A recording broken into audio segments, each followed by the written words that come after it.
రంగురాళ్లతో వ్యాపారం అనాలేమో. ఎందుకంటే రంగురాళ్లతో అది జరిగిపోతుంది, ఇది జరిగిపోతుందంటూ జ్యోతిష్యాలు చెప్పి వాటికి ఆధారంగా ఆదాయం కోట్ల రూపాయలు సంపాదించాననేటువంటి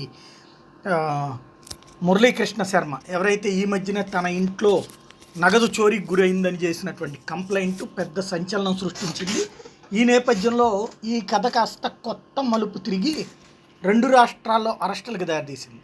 ఈ బెల్లంకొండ మురళీకృష్ణ శర్మ వారం రోజుల క్రితం ఎల్బీ నగర్ పోలీసులకు ఫిర్యాదు చేసినటువంటి నేపథ్యంలో కేసు నమోదు చేసినటువంటి పోలీసులు దర్యాప్తు చేశాక కొత్త కోణాలు వెలుగులోకి వచ్చినాయి. ఈ కేసులో పోలీసులు 6 నిందితులను అదుపులోకి తీసుకుంటే అందులో వాళ్ళు అరెస్ట్ చేయాలా, ఈయన అరెస్ట్ చేయాలా అన్నది తేలేదు. ఏంటంటే వాళ్ళు చోరీ చేసిన నగదంతా కూడా నకిలీ నోట్లుగా గుర్తించారు. వాళ్లే గుర్తుపెట్టారు, అవి తీసుకెళ్ళి బయటకి ఇస్తే నకిలీ నోట్లని.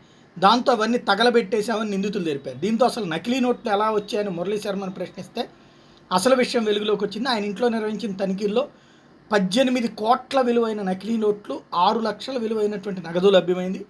హవాలా మనీ కేసులో మురళీకృష్ణ మీద గతంలో కేసు కూడా నమోదైంది. జైలుకు కూడా వెళ్ళొచ్చాడని పోలీసులకి తేలింది. టీవీ ఛానళ్లలో ప్రకటనల ద్వారా పలువురికి నకిలీ రంగురాళ్లు విక్రయించాడు.